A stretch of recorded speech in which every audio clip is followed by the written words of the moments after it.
안녕하세요. 인생 닥터입니다. 오늘은 행운을 끌어당기는 입버릇 두 가지를 말씀드리겠습니다. 첫 번째는 마음을 움직여야 일상이 행복해진다는 것입니다. 심리학에서는 마음을 움직이는 일을 가장 중요하게 생각합니다. 마음이 움직일 때 우리는 적극적이고 진취적인 성향으로 바뀌고 늘 생동감이 넘치는 매력적인 사람으로 거듭나기 때문입니다. 그런데 이런 마음은 어디에 있을까요? 사람들에게 이렇게 질문하면 감정을 조종하는 부위가 뇌니까 뇌에 있다 이렇게 말한 사람도 있고, 오감을 자극해야 마음이 움직이니까 몸 전체가 마음이다 라는 사람도 있습니다.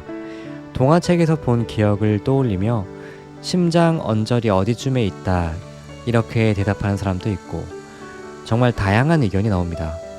틀린 말은 아니지만 심리학적으로 본다면 왼쪽 가슴 아래에 있는 심장 부근에 하트 모양의 표식이 있고 그곳에 마음이 있다는 이미지를 떠올리면 좋을 것 같습니다.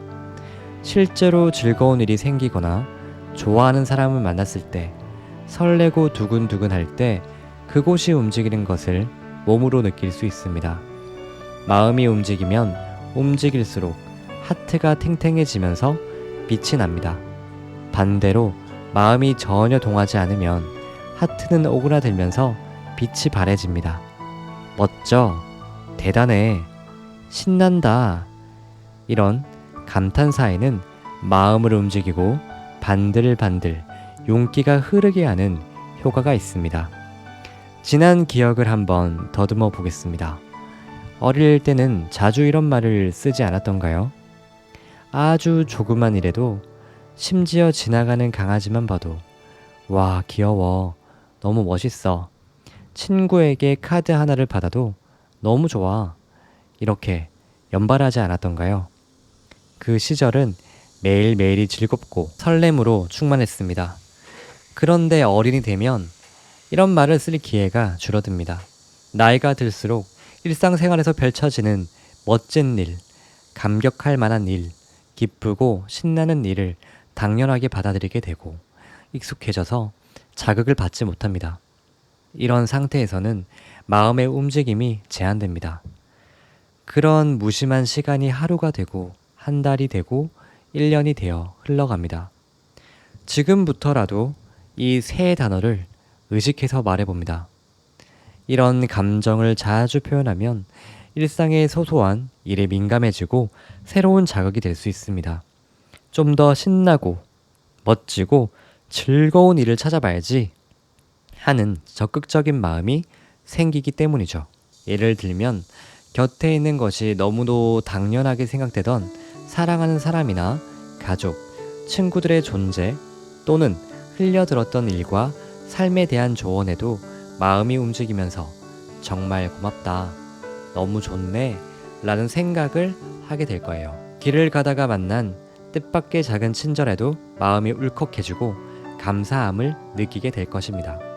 그러면 매일이 조금씩 기쁨으로 채워지게 되죠. 어린아이처럼 좋은 감정을 그대로 솔직하게 표현하면서 마음을 탱글탱글하고 반질반질 윤기가 흐르도록 해보세요. 가능하다면 일, 연애, 가족, 친구, 관계, 취미, 꿈 등 인생의 다양한 면에서 마음이 꿈틀거리게 노력해야 합니다.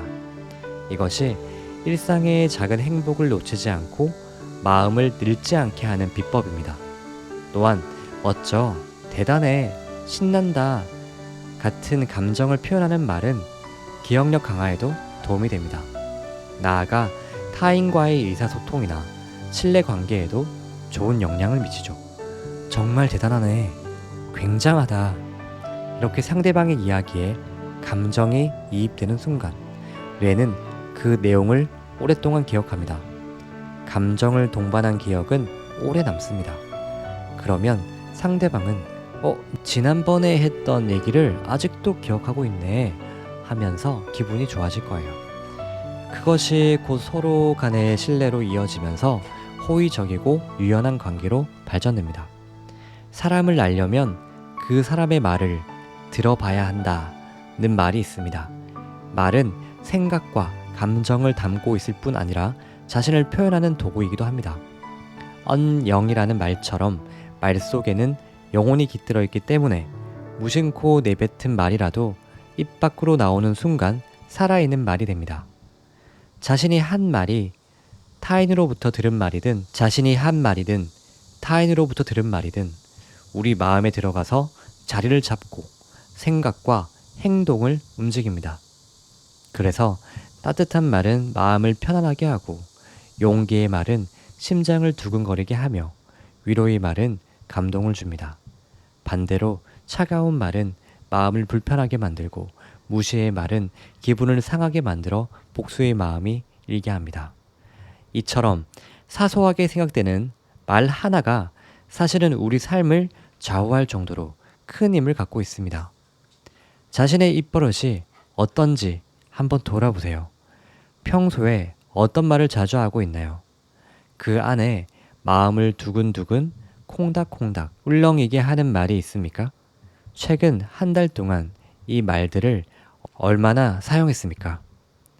좋은 말은 아끼지 말고 바로 해야 하고 많이 사용해야 합니다.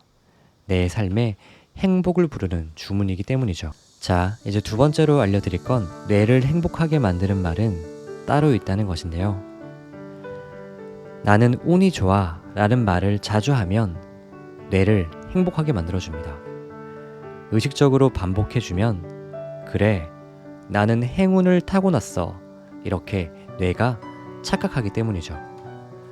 다시 말해서 나는 운이 좋아 라는 입버릇은 나는 특별한 존재야 라고 스스로에게 들려주며 각인시키는 것과 같은 효과를 가지기 때문에 뇌가 행복감에 휩싸이게 됩니다. 뇌가 행복감을 느끼면 사고도 긍정적으로 바뀌어서 이것도 해볼까? 저 일도 한번 해보면 어떨까? 하며 자연스럽게 행동의 폭이 넓어지게 됩니다. 행동의 폭이 넓어지면 당연히 성공으로 이어질 가능성도 높습니다. 반대로 나는 운이 없어 라고 말하면 뇌가 위축되어 행동 반경도 좁아지고 실패에 대한 두려움도 그만큼 커집니다. 나는 운이 좋아 라고 늘 웃고 사는 사람과 나는 운이 없어 라며 어깨를 늘어뜨리고 사는 사람, 당신은 어느 쪽에 호감이 생깁니까? 불행하다고 투덜대는 사람이 가까이 있으면 왠지 모르게 나도 운이 없을 것 같고 의욕도 떨어져서 그런 사람을 멀리하고 싶은 것이 인지상정입니다. 입버릇처럼 나는 정말 운이 좋은 사람이야 라고 말하는 사람들 곁에 사람들이 모이게 됩니다. 운이 좋은 사람과 가까이 지내면 자신에게도 좋은 일이 이어질 것 같은 기대 심리가 생기기 때문이죠. 이처럼 자신의 삶에 확신을 가진 당당한 말투는 사람을 끌리게 하는 힘이 있습니다. 일에서든 사생활에서든 적극적으로 나는 운이 좋아 라고 큰 소리로 내어 말해보세요. 행운은 기적이나 우연이 아니라 자기 마음이 부르는 것입니다.